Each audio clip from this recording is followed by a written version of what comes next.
Hare Krishna. Welcome to the Srimad Bhagavatam Canto 1 study, class number 7. We're going to start with the 6th chapter of the first canto. Narada is continuing his recounting of his previous life and how he came to bhakti. And we'll begin with some kirtan.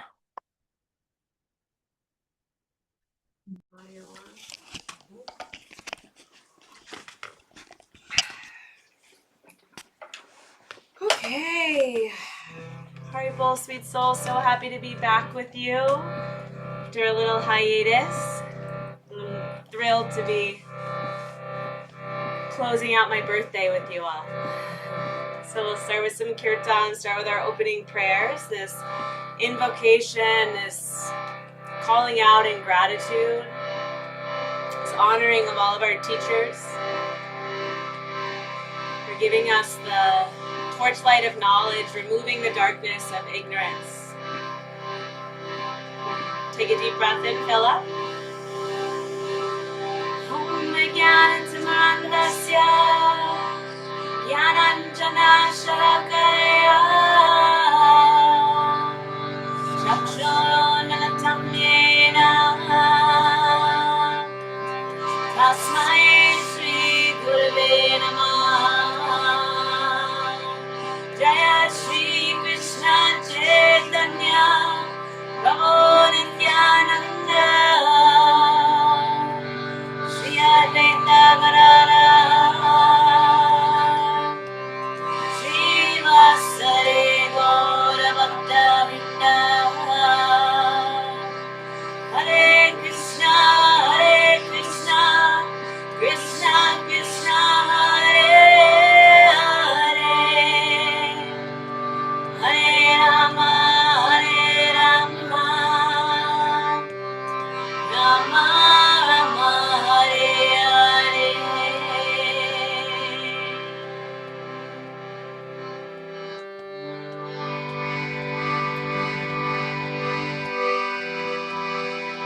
We pause from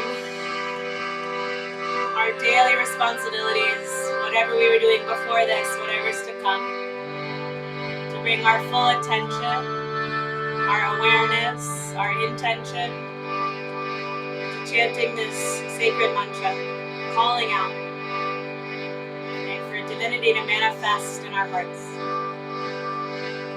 Hare Krishna, Hare Krishna, Krishna Krishna, Hare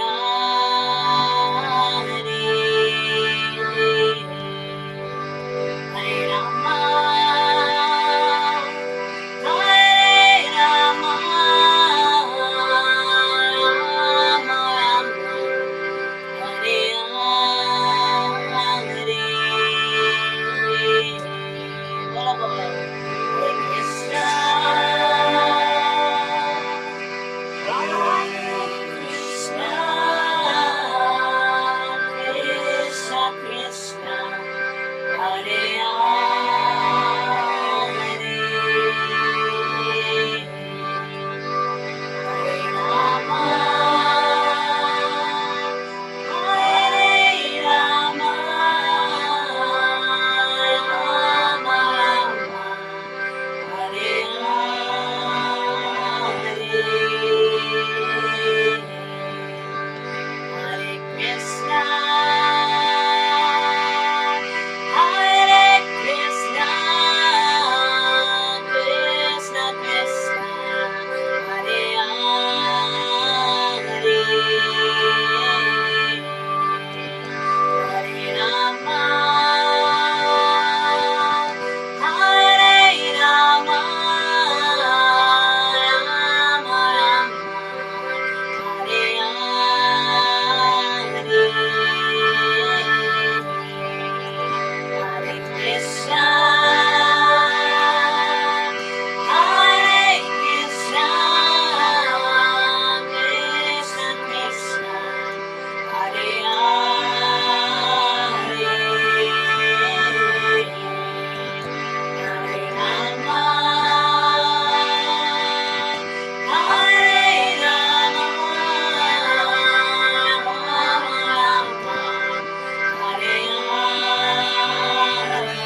together.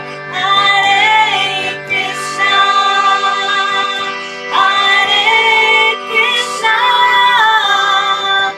Krishna Krishna, Hare Hare, Hare Rama, Hare Rama, Rama Rama, Hare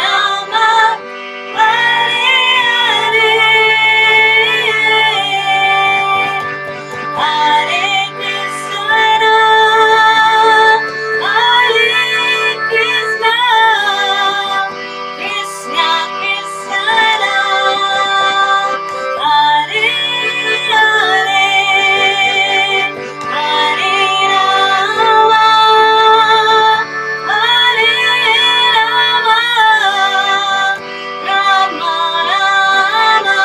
Hare Krishna, Hare Krishna, Krishna Krishna, Hare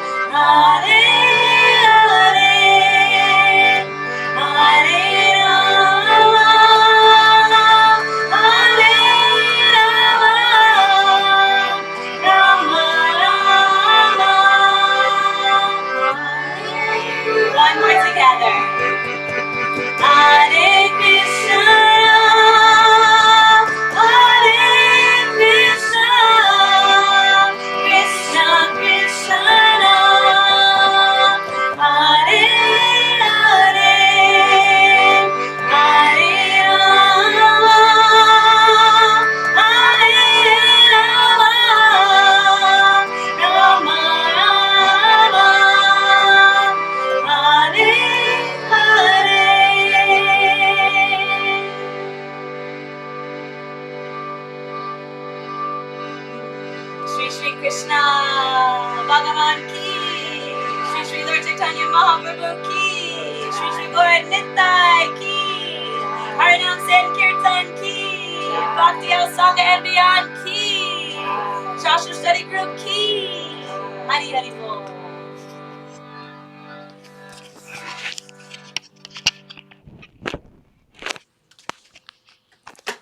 Om Jnanatimirandasya Jnananjana Shlakaya Chakshurudmilitam Yena Tasmai Shri Gurave Namaha. Jai Shri Krishna Chaitanya Prabhu Nityananda Shri Advaita Gadadhara Shri Vasadi Gaura Bhakta. Hare Krishna, Krishna Krishna, Hare Hare, Hare Rama, Rama Rama, Hare Hare.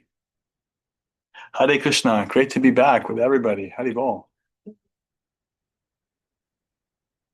Good to see everyone's enthusiastic faces. I've got a bit of a voice thing going, so I'll be a little quieter tonight, but we'll make it work.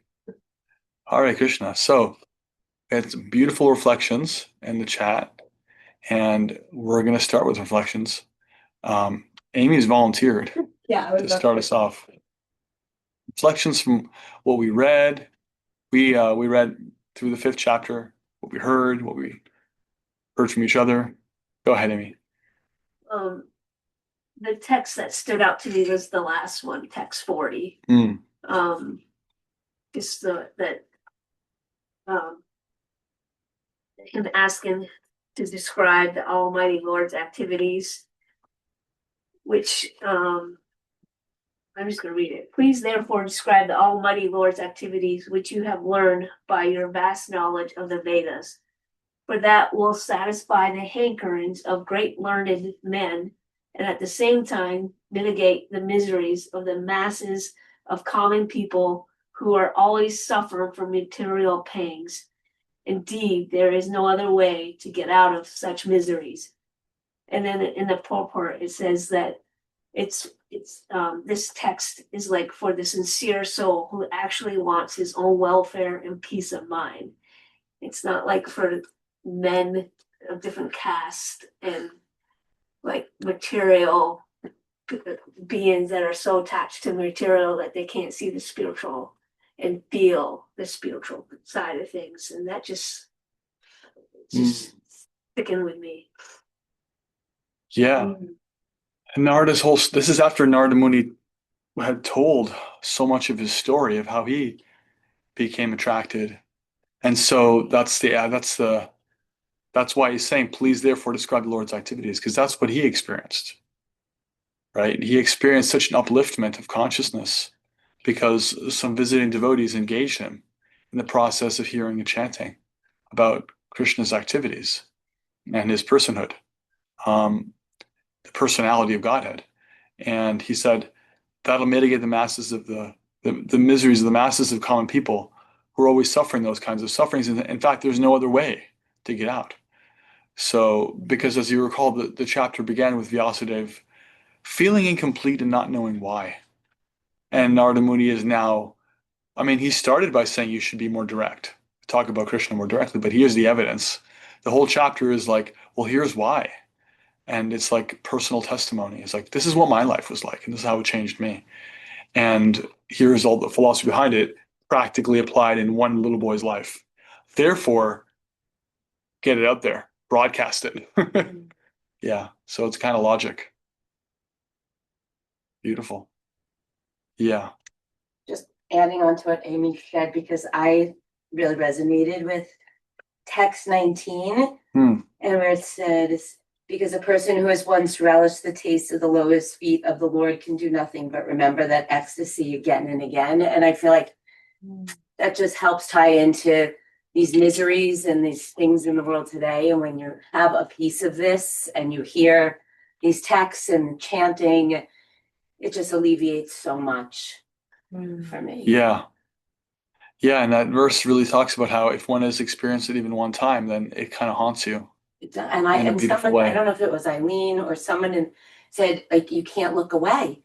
Like, once you've become immersed in these texts and these teachings, it's like you can't look away. It becomes sometimes hard to be with people in your family or certain friends that you once had. You just notice these differences and Can't unknow. you can't unknow. Just everything changes. Yeah, exactly. That's a classic verse. Yeah. It's a classic verse to substantiate that your life really, because the consciousness really becomes just permeated by that experience. It really stays with you. I can't see things sometimes any other way, but just to stop and pause and think about it through the teachings somehow, and it just permeates everything. Yeah, wonderful.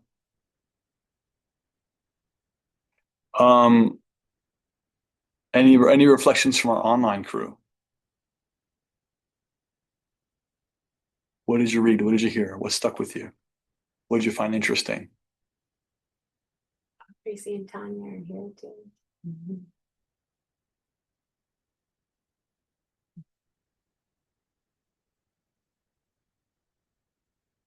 Looks like Shakti is good for a reflection, right? I'm at my dorm here at New Vrindavan. So I honestly I don't have my books and I haven't had an opportunity. So That's I okay. apologize. We'll take one more reflection. I have one. I just unmute myself. Sorry. Okay. Now I'm trying to find it. Hold on one moment. Mine was from text 27. Ignorance is compared to darkness in the material world and personality of Godhead to the sun. Where there is light, there cannot be darkness. Hearing the Lord's pastimes is a transcendental association with the Lord. By hearing, one can remove ignorance and see the light and feel the warmth of the sun. I don't know. I just love that. And Kelly had then responded and was like, yes, or, our spiritual life and practice of hearing these stories and chanting allows us to feel the warmth of the sun, which brings us closer to Krishna. Yeah. Yeah. Yeah, and then purport too, Srila Prabhupada says, by ignorance only, the conditioned soul wrongly thinks that both they and the Lord are products of material nature. But in fact, the personality of Godhead and the living beings are transcendental, and they have nothing to do with the material nature. So there's the analogies there of like, you close like your shutters and you stay indoors and you don't have access to the sun, but it's there. But if you're in darkness, then you can only see so much. But as soon as you open up the window, open the blinds, open the door, step outside, then one's ability to perceive drastically increases, right? So similarly, by default, conditioned souls have this assumption that like I am this body, I am this like conditioned mind, I'm a product of matter, right? Ashes to ashes, dust to dust. But the Bible says that in relationship to the body. It doesn't say the soul, but we don't really have vision of that in darkness. We just kind of like the flow of the material world is that we just identify with the material substance. And so we assume when we hear about Krishna, this is just another conditioned soul. This is just another body, right? And we think that about ourselves. And this is ignorance, this is darkness. And as soon as one experiences that, oh, wait, there's something happening here when I chant Hare Krishna, when I chant these names, when I read these texts, I'm seeing myself in a different way. What's happening allegorically is that the sun is coming up, the sun is rising. It's been dark all night, as George Harrison sang, here comes the sun. It's been dark for a long time, and now the sun is rising and the whole landscape changes. So similarly, the landscape of our own vision of self and vision of God and other people changes completely when we spiritualize, put ourselves in touch with spiritual sound vibration, that all of a sudden it becomes apparent to us, first of all, that something's happening, and we realize that actually, no, I'm not the products of matter.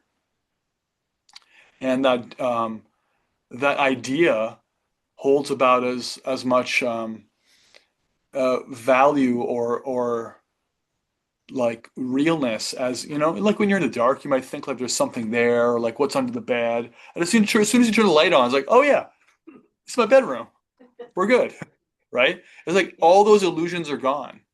Similarly, the ideas we have under ignorance, as soon as we become a little bit exposed to spiritual knowledge, like, oh yeah, that's silly. We don't spend any more time on it anymore. It loses its hold on us, like a bad dream when you wake up, like the monsters under your bed. As soon as you boop, flick the light switch. So Prabhupada is using that darkness light analogy. It's actually from the Chaitanya Charitamrita, the biography of Lord Chaitanya. Krishnadas Kaviraj Goswami talks about it there too, that Maya is like darkness, Krishna is like light, and wherever there is light, wherever there's the sun, there cannot be darkness. You put them both in the same room, a patch of darkness and the full sun, it's like, who's going to win, right? It's pretty obvious. So similarly, our illusions are actually insignificant. They're flimsy. They don't have any power. They can trick one to thinking that they have so much power, right? But as soon as there's a little bit of real spiritual knowledge, all the illusions just like melt away, just like shadows melt away. They're just absence of light. Thank you. Yeah, you were speaking about this in the last Friday morning program class that you gave, and Leanne commented on that, a direct quote that you said, and it's like what you just said, and I wanted to share it. You said, seeing in the darkness is not seeing, but seeing by the light of the sun means to see the sun and everything else which is unseen in the darkness. Right. Yeah. Yeah. The analogy uses the sun because the idea is that in our experience, the sun is the most powerful luminous agent we know of, right? So it's gigantic, incredibly powerful. So instead of trying to figure the world out with our own little tiny, firefly level of like, whatever your phone's kind of like level of light, trying to pierce the darkness, like, what about if the sun just rose? What about that? Wouldn't that be a lot better than trying to like navigate a world of darkness with whatever tiny flashlight you got? So what about that? So similarly, we don't try to figure out our own spiritual identity. We don't try to identify ourselves and we're not into like all these like self-help things necessarily as a fundamental problem-solving device. Like, what if I just let Krishna show me? What if I just call out to Source? Because he's the sun. I'm like about this small. If I can cast any light of my own, it's just the reflected light of like, this much. What if the sun rose? And so it's just as effective, as the sun rising. It's like, oh yeah, oh, problem solved. I can see the sun, I can see the world, I can see my own body, I can see the path, I can see other people. Everything's clear. Thank you. Can I share something real quick? Yeah. It's kind of associated. There was a post on Instagram today. I was like, why is this making me think of something I read today? And it is it's a famous follower of Radhanath Swami. And it kind of, when you were talking about lightness and I was thinking about text 19, very similar to what Allison shared about, like, how we cannot forget Krishna once we're made aware of him. And it makes me think of, like, how can I as a fallen soul ever, like, really do this? And it's focusing on the negative. And so the thing on Facebook or on Instagram that I read was, she mentions that she asked her spiritual master, how do I get rid of the habits that don't serve me and the negative thoughts that keep repeating? And her spiritual master said, stop focusing on what you're trying to remove and start looking for the higher taste. So instead of, like, focusing on the darkness, try to find the light, right? And focus in on the light and not the things that are drawing you away. And then once you start focusing in on this goodness and on this light, then the lower one stops calling you. And so it just makes me feel like so much mercy that, like, we don't have to force away all these things. We just have to turn our attentions to things that are higher and better. And Rukmini Prabhu shared with me, because I struggle with feeling very fallen and very, like, non-worthy of some of this. And she says, like, you don't take a shower when you're clean, but the fact that you're in the shower, you're dirty and you're trying to become cleaner. And so it's a beautiful thing that you're going through this practice and you're focusing and trying to give a higher taste and not focusing in on the negatives, but really understanding, yes, that we have these tendencies, but by focusing on something higher, which is kind of, I think, when we are looking at, like, why the Srimad Bhagavatam, right? It's to create that higher taste, that higher essences, like Tracy just mentioned in the comments. And I just think that's just, like, a beautiful way to kind of look at what we're following here. Thank you. Just to pause for a second. Have we started the recording? Because it looks like maybe we haven't. I saw it say that it's recorded. It's recording. Yeah, it's recording. It's recording. Okay. Might just be my screen. Good. Great. And Tracy in chat says, Bhakti is not an ornament to knowledge, it is the essence. Nice reflection. Yeah. Yeah, it's not secondary to knowledge. In fact, knowledge is secondary to bhakti. One may have no transcendental knowledge, and not even any much material knowledge. The practice of bhakti actually brings with it so much knowledge. One starts to recognize their own spiritual identity. They can be granted a great deal of awareness about even the nature of the world, become very wise. Yeah, without having to go to school for it necessarily. It's concomitant to bhakti. Yeah. All right. I think we're ready to start jumping into chapter 6. Om Namo Bhagavate Vasudevaya. Om Namo Bhagavate Vasudevaya. Om Namo Bhagavate Vasudevaya. Narayanang namaskritya narang chaiva narottamam deving saraswating vyasam tato jayamudiraye. Nashta prayeshu padreshu nityam bhagavata sevaya bhagavati uttama shloke bhaktir bhavati naishtaki. Hare Krishna. Okay. So, chapter 6 begins with Narada Muni has spoken about his previous life. He was confirming it's recorded, right? Yeah, we're good. Yeah.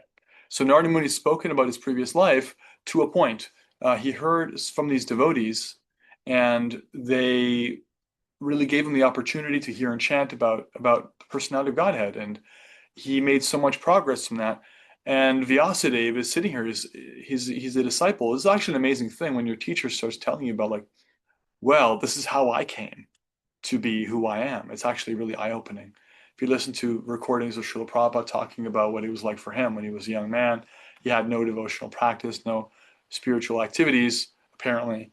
And then he meets a spiritual master, and like what it was like for him to be transformed. And he was in school, and he was married, and he was a young man, and he was like involved in the Gandhian movement, and like I want to free India, a politically active young man, and then here he is, and he's like, wow, okay, like what an amazing heartfelt experience, like recognizing that, oh, actually, like India's problem isn't fundamentally a political one. It's actually we're losing touch with our spiritual roots. And then Prabhupada talking about what it was like for him, decades and decades of trying to practice and juggling, like, kids and wife and work and, making money, losing all of his money, which happened for him, and different things. And his disciples in those recordings are just like, wow, you can hear their questions and their reflections, very, very interested in hearing from their guru what it was like. Because when a great teacher, a great devotee, talks about how they come into bhakti, it makes them relatable. And that's really powerful. So for Vyasadeva here, who's experiencing so much confusion about what his role is right now in his service, Narada Muni leveling with him about what it was like when he was just a wee little lad, with no exposure, is very, very, very empowering. And then he has a series of questions to begin chapter 6. Chapter 6 is called Conversation Between Narada and Vyasadeva. So the conversation is continuing. In the second verse, Vyasa says, what did you do after the departure of the great sages who had instructed you in scientific transcendental knowledge before the beginning of your present birth? Because this is his previous birth, right? This is a previous lifetime, actually. We know that because Narada Muni, his body is actually a spiritual body. It's a very interesting situation.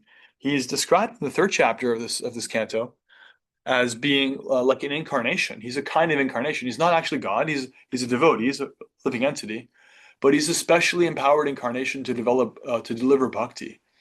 And he's living in a spiritual body by which he can travel to any of the material universes, any part of them, lower, middle, or upper, and even the spiritual universes. That is, he can go to Vaikuntha, where Lakshmi and Narayana are. He can go to Krishna Loka, or visit Lord Rama, or it's this unbelievable, actually, situation. And so when he's talking about a previous life. And so Vyasadeva is saying here, okay, well, all right, what did you do after those teachers of yours left? They taught you, and this is the word scientific transcendental knowledge. And the word for word scientific, as it usually is vijnana. Vijnana is distinguished from jnana. Jnana means knowledge. Jnana means like you can sit down, you can read a book, and you can learn the book of the capital of France is Paris. And that's jnana. But unless you've been to Paris, you don't have vijnana. Vijnana is realized. Like, yeah, I know what France is like. I've been to Paris. This is the smell of the baguettes on the street, and there's the Seine River, and here's the Eiffel Tower, and here's the Mona Lisa. That's like realized knowledge, right? I've never been to France. But you don't have to actually get on a plane to realize Krishna. You can actually have a realization. So he's given this practice by which he can personally realize and assimilate the same theoretical knowledge his teachers are giving him. So Vyasa is saying, wow, okay, so you saw Krishna, you felt the beginnings of his association, but what happened afterwards? It's like when a kid is getting a story from the parents, and then what happened, right? Like what happened afterwards? Because it doesn't end there. So Narada Muni continues. Actually, more questions. Vyasadeva says, how did you pass your life after this initiation? How did you attain this body that I'm talking to you in now, having quit your old one in due course? And also, how is that you remember all of this? Because this is a previous life, right? And we don't remember that. Generally, we don't. There are exceptions.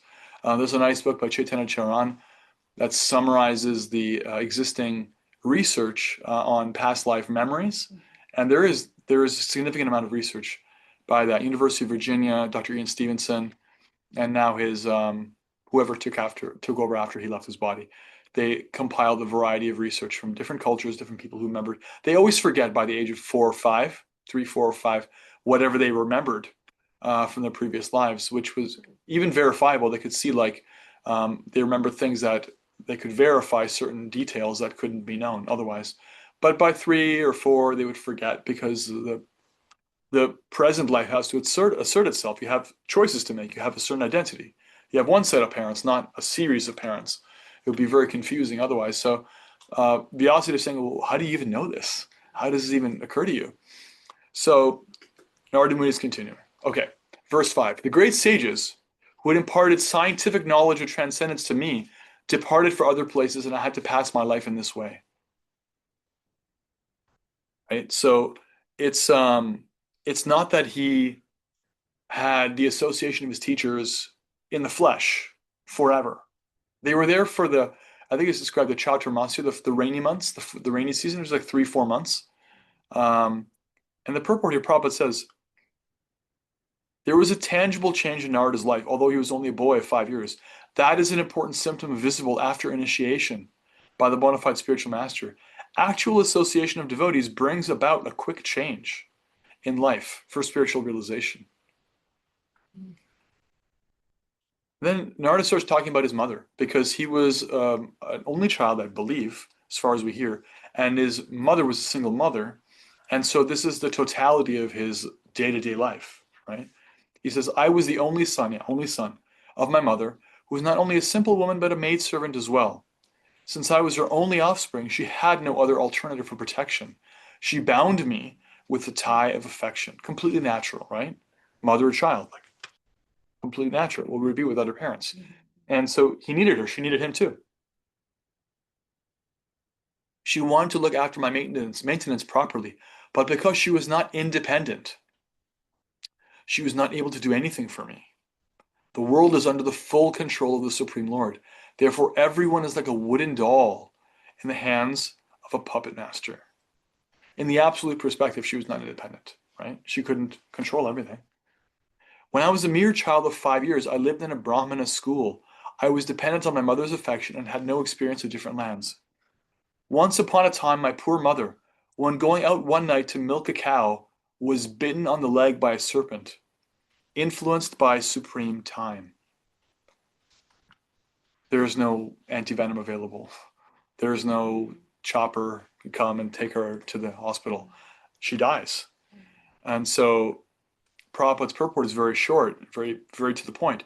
This is the way, that is the way of dragging a sincere soul near to God. The poor boy was being looked after only by his affectionate mother, and yet the mother was taken from the world by the supreme will, in order to put him completely at the mercy of the Lord. Verse 10. I took this as the special mercy of the Lord, who always desires benediction for his devotees. And so thinking, I started for the north. Think about this. A 5-year-old takes it as the mercy of the Lord. How is that even possible? Without actually, he must have received so much perspective from his teachers that he could even process this life change in this way. He was so affected that he could see, okay, this happened. Somehow or other, this must be Krishna's choice for me. This must be his doing, right? Prabhupada confirms this. Confidential devotees of the Lord see in every step a benedictory direction of the Lord. What is considered to be an odd or difficult moment in the mundane sense is accepted as special mercy of the Lord. Mundane prosperity is a kind of material fever, and by the grace of the Lord, the temperature of this material fever is gradually diminished, and spiritual health is obtained step by step. Mundane people misunderstand it. So he was put into this situation because he could handle this situation. There's a special leela happening here. Special pastime of what Prabhupada calls a confidential devotee. So thinking, I started for the north. So he goes on pilgrimage. Classic strategy. See the creation of the Lord, right? Go see the world. After my departure, I passed through many flourishing metropolises, towns, villages, animal farms, mines, agricultural lands, valleys, flower gardens, nursery gardens, and natural forests. I passed through hills and mountains full of reservoirs of various minerals like gold, silver, and copper, and through tracts of land with reservoirs of water filled with beautiful lotus flowers, fit for the denizens of heaven. decorated with bewildered bees and singing birds. I then passed alone through many forests of rushes, bamboo, reeds, shark grass, weeds, and caves, which were very difficult to go through alone. I visited deep, dark, and dangerously fearful forests, which were the play yards of snakes, owls, and jackals. And in these purports here, where Narada is talking about the world, Srila Prabhupada talks about a stage of life called sannyasa, right? Retired life. And in retired life, after one has been trained, spiritual life, after one has entered household life, gotten married, possibly had kids, developed their capital, made money, and then they retired and divested their interests, and the kids go off to school, they're independent now, and the house gets smaller, and like you kind of wind it down. Then there's retired life. And retired life has actually several stages to it, sannyas. And one of those stages is called parivrajaka acharya, a complicated word, which means a traveling teacher. A traveling teacher. And so gentlemen in the social order of the Vedic system who had reached this point of conviction, they'd realized the things that they'd learned theoretically for years. They'd lived in the world for many years. They'd taken care of their spouses and children very, very responsibly. Is they would like gradually distance themselves and start to travel and teach. And Narada, although only 5 years old, is kind of showing this a little bit. A little bit. He's not exactly there, but this wandering tendency, this kind of like moving around. Prabhupada is using this as a place to talk about this. It is a duty of a parivrajaka, a wandering mendicant, to experience all varieties of God's creation by traveling alone, to gain faith in God and strength of mind, as well as to enlighten the inhabitants of the message of God. So the idea is that by going through different situations, such a person relies more and more on God. It's like, well, what's like, we wake up as people in the world, like in a home, as grihastas, we have a certain sense of security. Like we know where our next meal is coming from. We have a certain amount of financial flow. And that's okay. That's normal. That's part of where we're at right now, And then, but for the monk, the wandering monk at this point is like, where does our meal come from? Wherever Krishna wants it to. Where am I going to sleep tonight? I don't know. Whatever. Maybe I don't have a safe place to sleep. Maybe I do. Maybe someone invites me and I have like a little straw mat. Maybe I have an opulent bed. Whatever Krishna wants. And by doing that and just like renouncing, like I don't have to worry about that. I'm here sharing the message of God. Krishna will take care of me. They're like little missionaries, right? But without any kind of money involved, without any kind of organized mission. They're just sharing their realizations. And as they go, they realize that he's got me in his hand. I'm actually protected. And this building realization comes from putting themselves in situations that they couldn't have predicted. And this is a very powerful thing you can do, go on pilgrimage like this. So Prabhupada is kind of not exactly talking about Narada here. He's talking about this stage of life. It's very interesting here. And so he kind of completes that, rounds this out by talking about what sannyas looks like in this age. The change of dress is only a formality.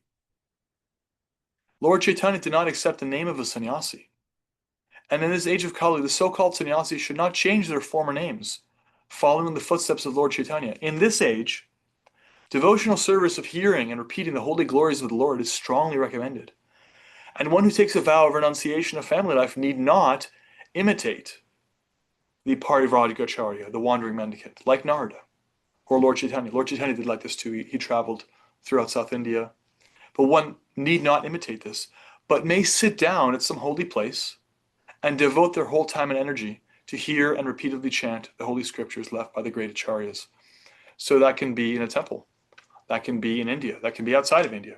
That can be, it doesn't matter. You could be a guest in someone's home and just like, or go from home to home and just like live in the flow of just giving Bhagavatam classes and having discussions and having kirtans, and many sannyasis just do exactly that. So it's not necessary to go in the forest and find the snakes and caves. That's not so practical. Thus traveling, verse 14, I felt tired both bodily and mentally, and I was both thirsty and hungry. So I took a bath in a river lake and also drank water. By contacting water, I got relief from my exhaustion. Here's the water. A river lake. A river lake.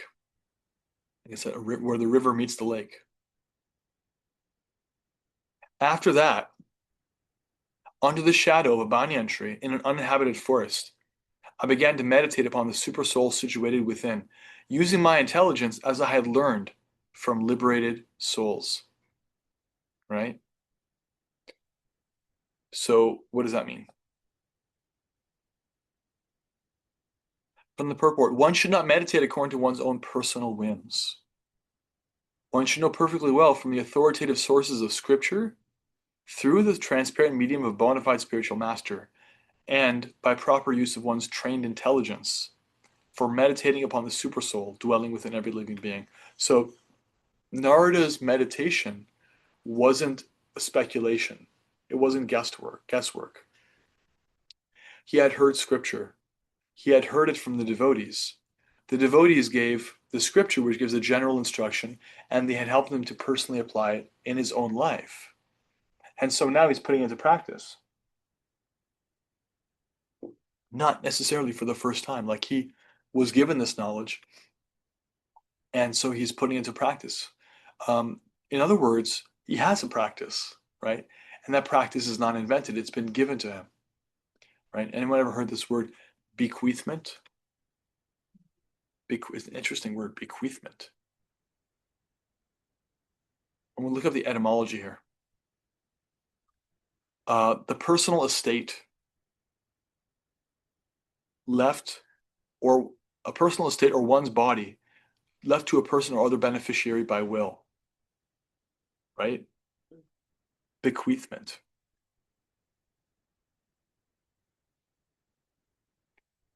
Effectively passing assets to beneficiaries. So the spiritual practices that were given by our teachers, they're a bequeathment. They're actually a gift that's been given to them. It's a gift that keeps on giving, you know? In the material world, if you give a gift that you've already gotten, it's really bad etiquette. So, wait a minute, I gave this to you last Christmas. What are you doing here? In the spiritual world, it expands.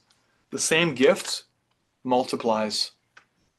You don't have to just keep, it's not limited resources. You don't keep it to yourself. You keep it. You eat it and drink it and enjoy it yourself, and you're also able to give it to others. You pass down those assets and you become wealthy yourself. So our spiritual teachers have been given gifts.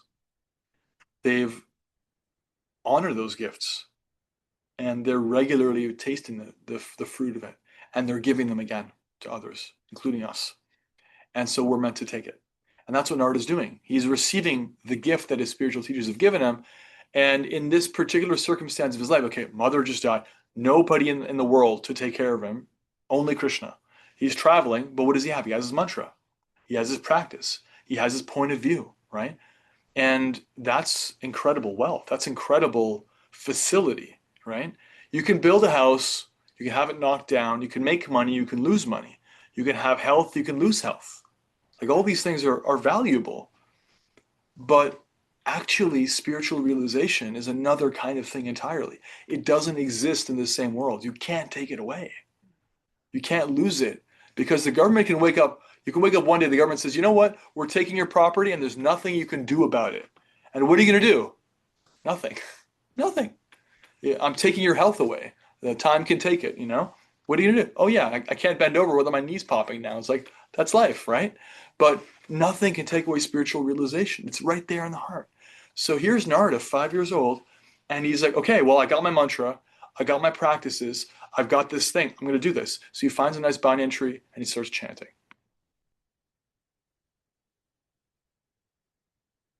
As soon as I began to meditate upon the lotus feet of the personality of Godhead, with my mind transformed into transcendental love, tears rolled down my eyes. And without delay, the personality of Godhead, Sri Krishna, appeared on the lotus of my heart.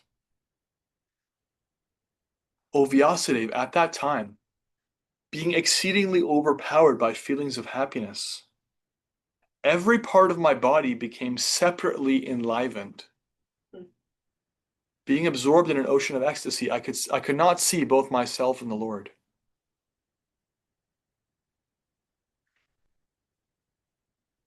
There's a sense of oneness. Not the oneness of you become the Lord. That's not here, but that's a naive misunderstanding. But the oneness that comes in relationship, when you're with someone you love, there's this deep sense of oneness and connection. That's being described here. And it's also this beautiful thing of, like, you can hear he's saying, every part of my body became separately enlivened. From the purport, spiritual feelings of happiness and intense ecstasies have no mundane comparison. Therefore, it is very difficult to give expression to such feelings. We can just have a glimpse of such ecstasy in the words of Sri Narada Muni. Each and every part of the body or senses has its particular function. After seeing the Lord, all the senses become fully awakened to render service unto the Lord, because in the liberated state, the senses are fully efficient in serving the Lord. As such, in that transcendental ecstasy, it so happened that the senses became separately enlivened to serve the Lord. This being so, Narada Muni lost himself in seeing both himself and the Lord simultaneously. You can have an experience like this when you chant, actually, if you really get absorbed. And we should be asking for this. We should be hankering for this, because Rupa Goswami, look up the verse. He writes this beautiful verse. Rupa Goswami does. I don't remember what Shastra he writes it in.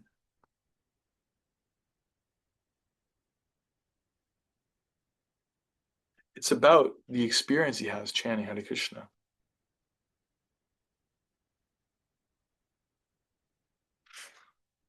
Okay.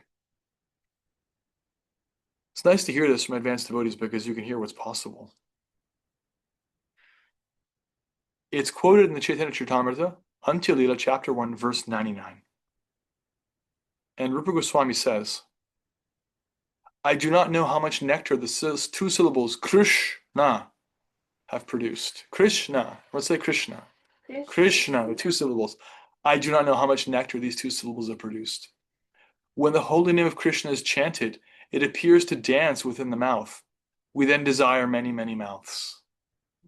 When the name enters the holes of the ears, we desire many millions of ears. And when the holy name dances in the courtyard of the heart, it conquers the activities of the mind, and therefore all the senses become inert.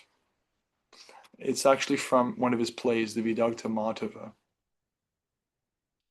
You can chant and you can feel like, I wish I could hear this even deeper. Like you can become so absorbed that your tongue feels like you've never felt anything like this with your tongue, this chanting. Your ears can feel, so there's a unique experience I'm having here. So Narada is having this here, actually. And Prabhupada's pointing out it's kind of ineffable. It's not actually something you can describe with words, but we're getting some sense of it from Narada's description here. And so, verse 18, the transcendental form of the Lord as it is satisfies the mind's desire and at once erases all mental incongruities. Upon losing that form, I suddenly got up, being perturbed, as is usual when one loses that which is desirable. So he feels the presence of the Lord, and then all of a sudden, he loses it.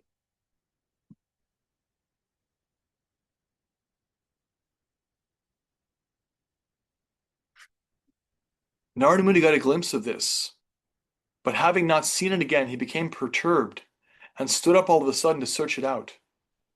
What we desire, life after life, was obtained by Narada Muni, and losing sight of him again was certainly a great shock for him. Right? You can imagine it's almost easier to like never realize Krishna than it is to realize him and then lose him. What a tease. What's going on here? Okay, verse 19. I desired to see again that transcendental form of the Lord, but despite my attempts to concentrate upon the heart with eagerness to view the form again, I could not see him anymore, and thus dissatisfied, I was very much aggrieved. From the purport, We cannot demand the Lord to be present before our vision, just as we cannot demand the sun to rise whenever we like. The sun rises out of its own accord. So also the Lord is pleased to be present out of his causeless mercy. There is no mechanical process to see the form of the Lord. This is a powerful and important realization. We don't purchase Krishna by chanting. He doesn't owe us anything. It's not that we can make him show up, right? This is not Aladdin. We're not rubbing the lamp. There's no contract here. We're not merchants. We haven't paid a price. That's not what love is. Love is a free exchange. And Krishna is completely independent. Actually, so are we. We're very small, and we have some small independence. Krishna is completely independent. Thankfully for us, he's really, really sweet. So there's no viciousness, there's no malice in what's happening here. And neither is there malice in his interactions with us. But our lesson here is that the Prabhupada says, Narada Muni thought the Lord could be seen again by the same mechanical process which was successful in the first attempt. But in spite of his utmost endeavor, he could not make the second attempt successful. The Lord is completely independent of all obligations. He can simply be bound by the tie of unalloyed devotion. When he pleases, being satisfied with a sincere attempt of devotional service, depending completely on the mercy of the Lord, then he may be seen out of his own accord. Verse 20. Seeing my attempts in that lonely place, the personality of Godhead, who is transcendental to all mundane description, spoke to me with gravity and pleasing words, just to mitigate my grief. O Narada, the Lord spoke, I regret that during this lifetime you will not be able to see me anymore. Those who are incomplete in service and who are not completely free from all material taints can hardly see me. O virtuous one, you have only once seen my person, and this is just to increase your desire for me. Because the more you hanker for me, the more you'll be freed from all material desires. We quoted that verse earlier, Allison referenced verse 19, that when one remembers the Lord, they can never forget him. And that's if they even choose to leave. I give up, I'm done with this. Narada wants him. And Krishna is saying, I'm not going to reveal myself like I just did ever again in this life. Why? Because I'm fanning your spark. Because that desire for me will burn away every other desire you have.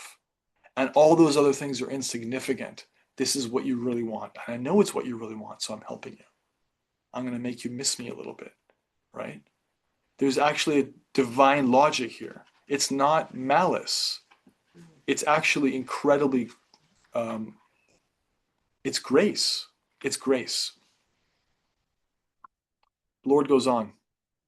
By service of the absolute truth, even for a few days, a devotee attains firm and fixed intelligence in me. Consequently, they go on to become my associate in the transcendental world after giving up the present deplorable material worlds. Intelligence engaged in my devotion cannot be thwarted at any time, even at the time of creation as well as at the time of annihilation. Your remembrance will continue by my mercy. He is granting him remembrance of this moment, remembrance of the Lord's form. And he's saying, hold on to this. You're going to be able to hold on to this. Then that supreme authority, personified by sound and unseen by eyes, but most wonderful, stopped speaking. Feeling a sense of gratitude, I offered my obeisances unto him, bowing my head. Thus I began chanting the holy name and fame of the Lord by repeated recitation. Sound familiar? Hare Krishna, Krishna Krishna, Hare Hare. Hare Rama, Ram Rama, Hare Hare. Repeated recitation. Ignoring all the formalities of the material world. He's now completely beyond the ins and outs of material life, right? He doesn't belong to society anymore. He's been claimed. Whatever he has to go through in life, it's just a formality, but he's beyond it. Such chanting and remembering of the transcendental pastimes, Lord, are benedictory. So doing, I traveled all over the earth, fully satisfied, humble, and non-envious. Three kind of fundamental qualities of advanced devotees. Fully satisfied, Because how can you be hankering if you're actually connected with the Lord in your heart, fully satisfied? Humble, how can you be proud when you recognize, oh, I'm so small. Krishna's, he's got me. I'm so tiny. Humble and non-envious. There's compassion and love for everybody. And envy here is used in the more general sense of like malice, like no malice. No, he has no problem with anybody. He's got no enemies. And so, in due course of time, I, who was fully absorbed in thinking of Krishna and who therefore had no attachments, being completely freed from all material taints, met with death, as lightning and illumination occur simultaneously. So Krishna told them, by remembering me, you will lose your attachment for material things. You'll lose all material taint. And Narada Muni confirms this. That's what happened. I was absorbed in thinking of him, lost all material contamination, and he meets with death like lightning and illumination occurs simultaneously. Why this analogy? Because it's described.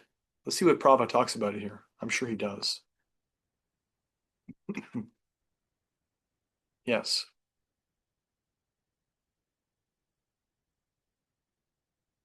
In due course of time, when a pure devotee is completely prepared, all of a sudden the change of body occurs, which is commonly called death. And for the pure devotee, such a change takes place exactly like lightning and illumination follows simultaneously. Like lightning, the transference of electrons, right, from a cloud to another cloud or whatever, and the light that comes from lightning, they're not the same thing. But they're so close that they're practically the same thing, right?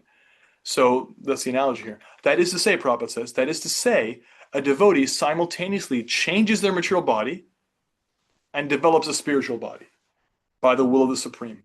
Even before death, a pure devotee has no material affection due to their bodies being spiritualized, like a red-hot iron in contact with fire. This is a classic Prabhupada analogy. If you have fire, fire is characterized by heat and light, right? If you stick some dull metal, a dull metal means it's like blunt, dark, it's cold. You stick it in the fire, right? Like a blacksmith. What happens? It becomes like fire. It glows. If you touch it, you'll burn. You put something flammable on it, it'll combust. It's actually non-different from fire, right? You compare it to another piece of dull metal, it's not the same as that anymore. It is, but it isn't, because it's functioning differently. This is what the analogy that's there for the body of a devotee who's fully engaged.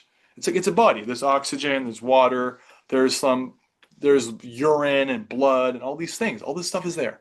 You can see that. That's there. And yet, there's something else going on. Even their body changes, right? Although it's still made of matter, although the metal is still metal, it's transformed by constant contact with the fire. Similarly, the material situation of a pure devotee is spiritualized. And when they leave their body with no material attachments, only attached to Krishna, then just like lightning and light, simultaneously, boom, end of body, beginning of spiritual existence. Like they attain their spiritual body, right? Because that's all they want.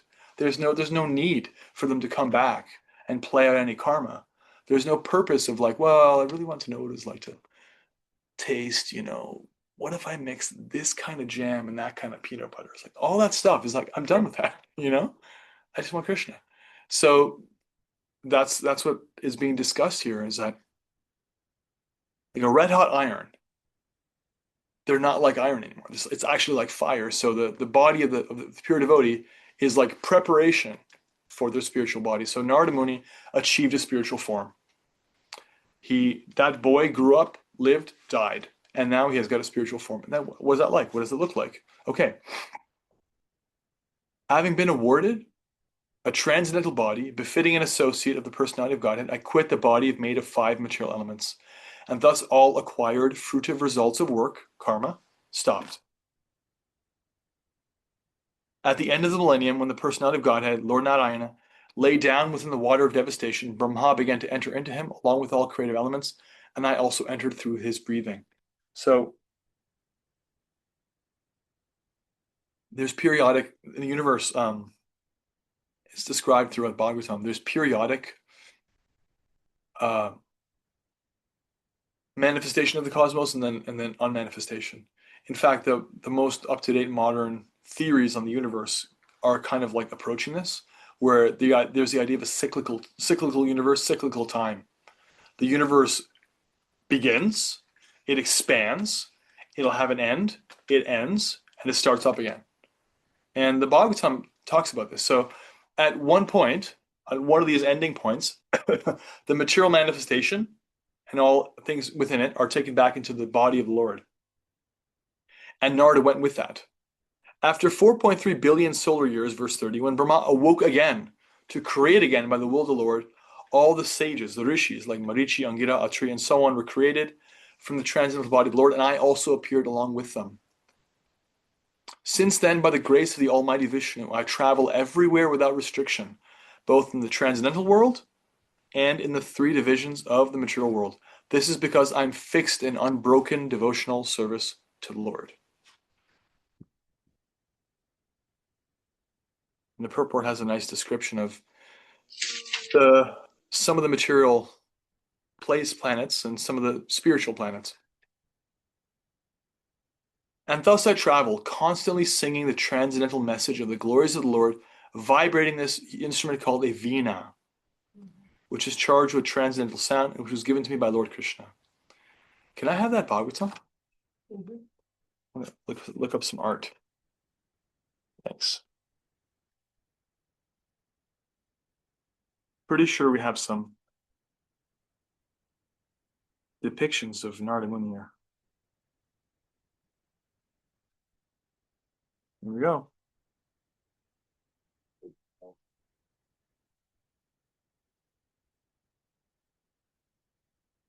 A far out little description of Narada Muni with his veena. It's a stringed instrument. It was gifted to him by the Lord. Here's a nice one too. Here's the conversation between Narada and Vyasa on the banks of, I don't even know, the Saraswati River, I think. You can see Narada Muni with the Jnana Mudra. No, the teaching mudra. Prabhupada shows this mudra sometimes in some of his pictures. It's the one where you're instructing. He's teaching his disciple all these things. So he's talking about here how it became the Narada that Vyasadeva knows. That is the guru of Vyasadeva.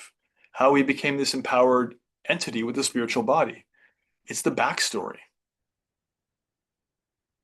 Verse 33, the Supreme Lord Sri Krishna, whose glories and activities are pleasing to hear, at once appears on the seat of my heart, as if called for, as soon as I begin to chant his holy activities.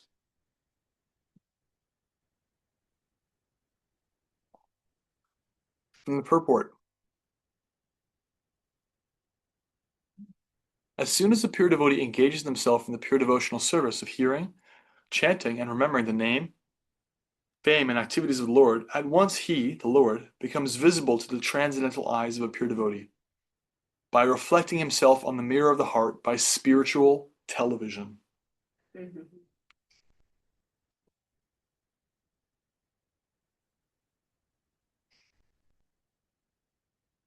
Prabhupada gives a bit of logic here. It is a natural psychology in every individual case that a person likes to hear and enjoy their personal glories enumerated by others. That is a natural instinct. And the Lord, being also an individual personality like others, is not an exception to this psychology.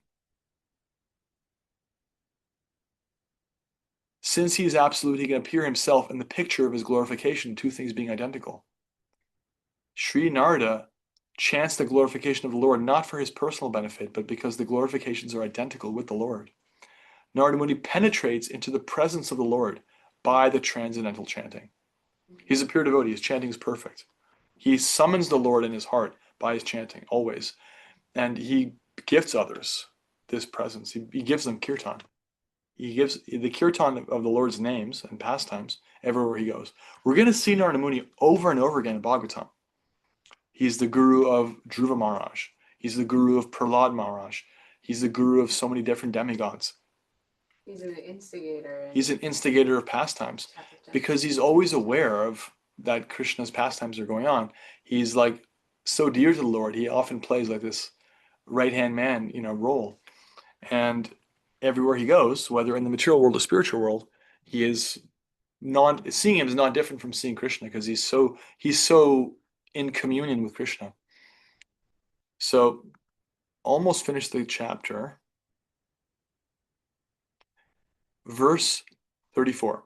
This is a really important verse for us. It is personally experienced by me that those who are always full of cares and anxieties due to desiring contact with the senses with their objects can cross the ocean of nescience, of ignorance, right? On a most suitable boat, the constant chanting of the transcendental activities of the personality of Godhead. Hari Charyanuvarnanam.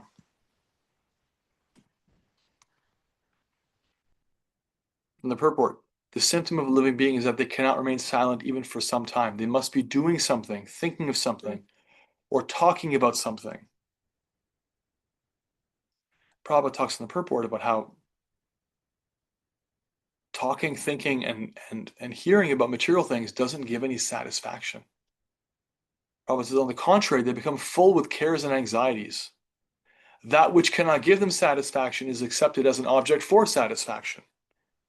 So Narada Muni, by his personal experience, says that satisfaction for such frustrated beings is to chant always the activities of the Lord. The point is, the subject matter only should be changed. It's not that we stop hearing, we stop thinking or doing, you know? Here we are, we're on the internet. I'm on the internet right now. I'm talking using this voice. I can't stop, even though I have a sore throat. We're getting together in person or online. We're doing all the things that people do, but we're doing them in relationship to Krishna, his sound vibration. And so the focus is different. The center is different. The center is the real center now. And therefore the effect is fundamentally different. Categorically, it's very different.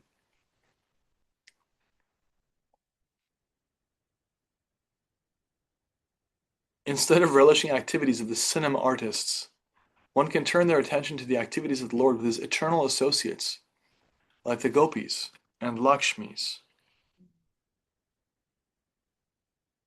The Lord, the Almighty Lord, by his causeless mercy, descends to the earth and manifests activities almost on the line of the worldly men, but at the same time extraordinarily, because he is Almighty. He does so for the benefit of all conditioned souls, so they can turn their attention to transcendence. By doing so, the conditioned soul will gradually be promoted to the transcendental position and easily cross the ocean of nescience, the source of all miseries. This is stated from the personal experience by such an authority as Sri Narada Muni, and we can have the same experience also if we begin to follow in the footsteps of the great sage, the dearmost devotee of the Lord. Right? Here he is. He's Vyasa's guru. He's our guru too. We're doing the same thing that Narada Muni did. The same thing he told Vyasa did to do. The same thing Lord Chaitanya did. The same thing Srila Prabhupada did. We're just like getting right in line under all these great authorities. And we're like, yeah, whatever you do, I'm doing. Maybe you can do it that big, I could do it this big, but I'm going to do it. I'm going to chant. I'm going to get together. I'm going to read. I'm going to hear. I'm going to associate with devotees. I'm going to take some prasad like this. It's the same process. 4 verses left. Verse 35. It is true that by practicing restraint of the senses by the yoga system, one can get relief from the disturbances of desire and lust. But this is not sufficient to give satisfaction to the soul, for this satisfaction is derived from devotional service to the personality of Godhead. O Vyasadeva, you are free from all sins. Thus I have explained my birth and activities for self-realization as you asked. All this will be conducive for your personal satisfaction also. Sutta Goswami said, thus addressing Vyasadeva, Sri Narada Muni took leave of him, and vibrating on his Veena instrument, he left to wander at his free will. All glory and success to Srila Narada Muni, because he glorifies the activities of the personality of Godhead, and so doing he himself takes pleasure and also enlivens all the distressed souls of the universe. End of the chapter.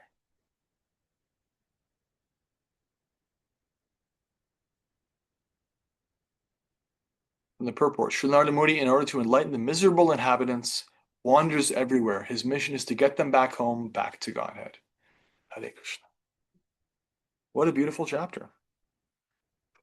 Okay. Perfect timing. We'll take now reflections. Anything you heard? That'll give me a chance to rest my voice. Material body, you know? Krishna gives us a spiritual body. We can talk forever without getting tired. Until then, we got to pace ourselves.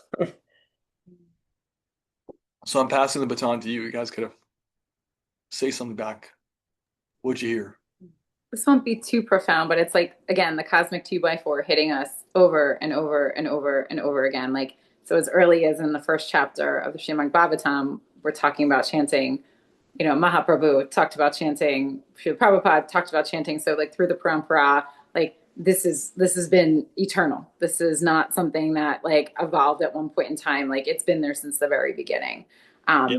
And I love in the purport when he said, you know, again, not saying that we're bad, evil, awful creatures. Like, you know, it was interesting to see in the purport where he said, you know, like Krishna likes hearing about himself. Like Krishna likes this. Like this is bringing him pleasure. Like when we hear about ourselves in the material world, it makes us happy to hear about ourselves. And so it's not like it's a bad thing. It's part and parcel of what the supreme is, but ours is generally mundane material things. Whereas with Krishna, it's spiritual things. And so I just think it's, again, it's like nice to think about ourselves in this way, that we're not these awful, tarnished, fallen, never to be, you know, elevated souls. Like we all have all these qualities of Krishna. We just parlay them in a different way. Thank you. Yeah, this point about the hearing and chanting is like, it's not a side point. It's not mentioned in passing. It's like, here it is in chapter 6. It was there in chapter 2. It was there in chapter 1. Look at the 14th verse of the whole Bhagavatam. Apanna samstutin gauram yanama vivishogranam. Nama. There it is. Tadasadyo vimuchyeta yed pipeti swayam bhayam. Living beings who are entangled in the complicated meshes of birth and death can be freed immediately by even unconsciously chanting the holy name of Krishna, which is feared by fear personified. It's like a thesis. It's like such a central point. So yeah, we're gonna hear about it again and again. It comes up again and again. It's what we do. We're following the footsteps of the Hare Krishna chanting devotees, and thanks for the reminder. And yeah, it's also appreciated your point about how Krishna, he likes it. He likes when we chant his names. He likes when we read the Bhagavatam. It attracts him. More reflections. I found it interesting that, you know, even in the beginning of this chapter, you know, even Narada Muni has to suffer some loss to make room for, you know, the growth that he's about to go through. He had to lose his mother at 5 years old. He had to be without material attachment to start this journey, start this path. So even a great sage like him started at a place of, you know, what we would consider devastation. It's not written that way. He seemed, you know, okay with it, but you know, he had to suffer some loss. He doesn't dwell on it, but he was a 5-year-old boy. I mean, there's no way that he didn't feel something. I mean, Arjuna felt something. Arjuna's like, oh my God, preemptively feeling the loss of all the lives of the Battle of Kurukshetra. Devotees have soft hearts, so it's not like, you know, the association of devotees made him so callous. He's like, okay, bye, mom, whatever, I don't need you anymore. Like, it's like, yeah, he suffered, definitely. So it is very relatable, and I find it kind of really encouraging. Is that like sometimes Krishna's got to empty your cup a little bit so he can fill it with nectar, and that's not always a very easy experience. There's like that period of like where you're gonna squirm a little bit. It's gonna hurt, and yet, although he didn't know it at the time, it was leading to something incredible. Because what if he had just stayed home, didn't take his chanting very seriously, kind of forgot about everything he'd heard about from those devotees, kind of like maybe grow up, you know, like marry the girl next door, maybe just like, you know, go to sleep one day, just die. You know, like, would we be talking about him? maybe eventually, but he got like the rapid transit, super fast experience of like back to Godhead. And how about that, right? And for us, our process isn't like, okay, here's the thing. We want you all to like leave everybody in your life and go in the forest like Narada did. No, our process is very simple. Our process is chanting. Whatever your situation, you're going to have some ups and downs anyway. That's not Krishna's fault. That's just life, right? You're going to have some ups and downs. Through it all, just keep chanting. Just keep chanting. Just be around others who chant, other devotees, and just chant. And that's your Narada Muni quest. If you just do that, that'll put you in touch with Krishna as much as Narada Muni had, sitting under that lonely banyan tree in God knows what kind of corner of the forest of what part of the universe where Krishna appeared to him. And it's like, it's a sweet process. And if he really likes you, he'll accelerate it by taking some stuff away. And that might hurt, but it's just a prelude to unlimited joy. Like what you spoke about divine logic, Yeah, divine logic. grace. Yeah. But doesn't necessarily always feel. If you'd asked 5-year-old Narada what the deal was and how it's going to work out, as soon as his mother was bit by a snake, I don't know if he could have told you. But he had confidence that, well, okay, I got this mantra and I'm just going to go. And he trusted. He left it in Krishna's hands, and things manifested. Faith and love. He just like, okay, you show me, Krishna. And in that chanting process manifested his answers. So yeah, there was that period of not knowing between something getting taken away and something taking its place. That in other leelas, in other parts of the Bhagavatam, that's highlighted more. Here it's not so much, because that's not really what Vyasa is asking about. But you'll see it in other places where it's like, the sitting with the not knowing or the suffering, or like the incomplete stage of devotion will be highlighted more. So yeah, where you're not quite perfect yet. Krishna's like, yeah, you saw me, but not again, not for a long time. Laura Wright has tried to uncover a couple times. All right. How did you see that from all the way back there? I was along the same vein there on text 10. Just when the mother died, and they wrote that I took this as a special mercy of the Lord, and just thinking about being able to say that when the bad things are happening in our lives, and conversely, almost harder for me is to remember that with the good things that are happening. Yeah. As well. And I thought it was interesting that you said earlier about like we cannot buy Krishna by chanting. And I never have thought about it like that, but I in that way, but I think I have thought that unconsciously sometimes when I've been chanting, and it's like that's a good correction there. And totally natural to think that way. I also regularly find myself slipping into this. It's our experience of karma. In the karmic world, we pay a price and we get a benefit. We're used to that. And so a sense of entitlement comes like, I'm the customer. I'm paying the price. You owe me, right? Right? Like I go to work, I do my work, give me my money. I go to school, I study the books, I like deliver it on the test, give me my grades, right? And so bhakti is not like that. It's actually so different from that it requires a very internal shift. And so one can hear this, and like you said, one can think, well, that's not me.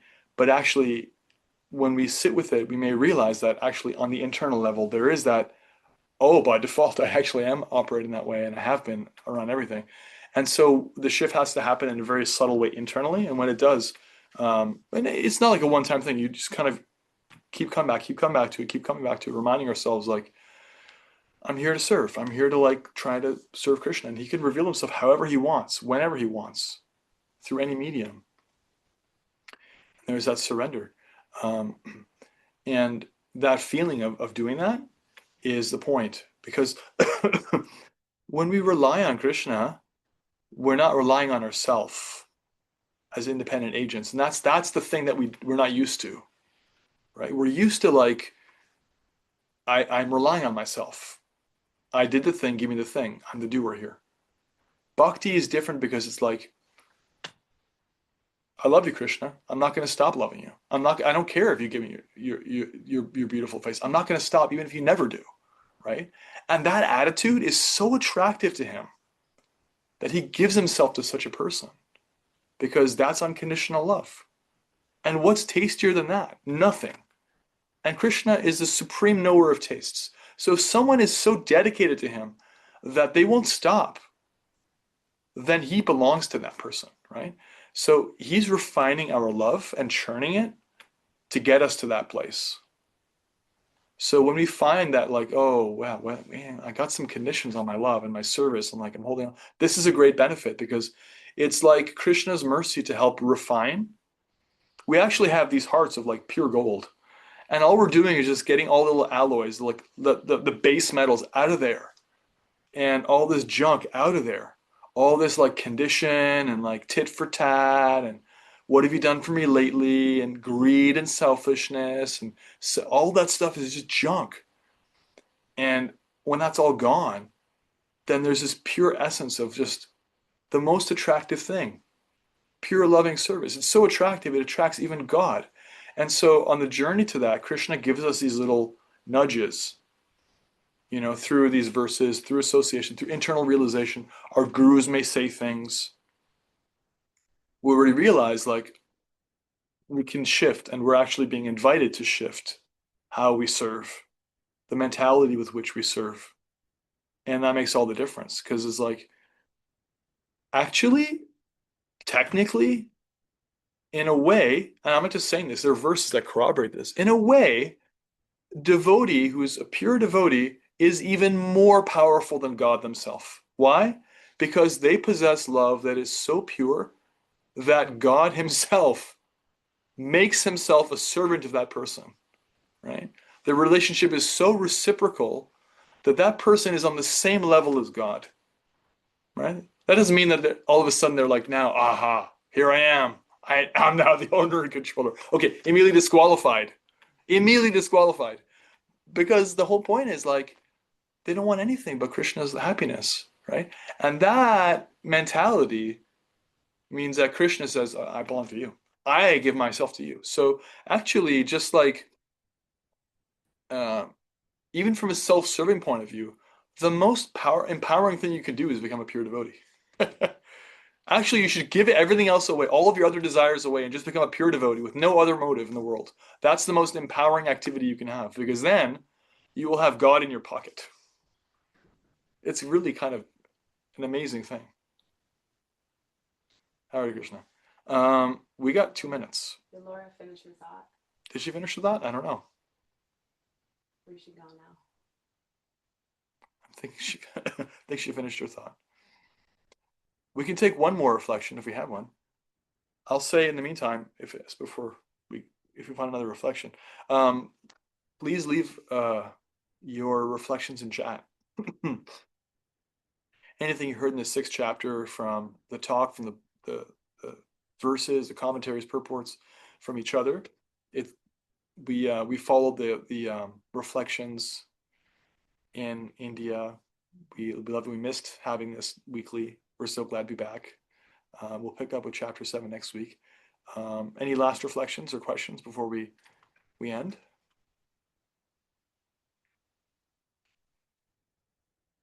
All right. We did it. Srila Prabhupada ki jai. Srimad Bhagavatam ki jai.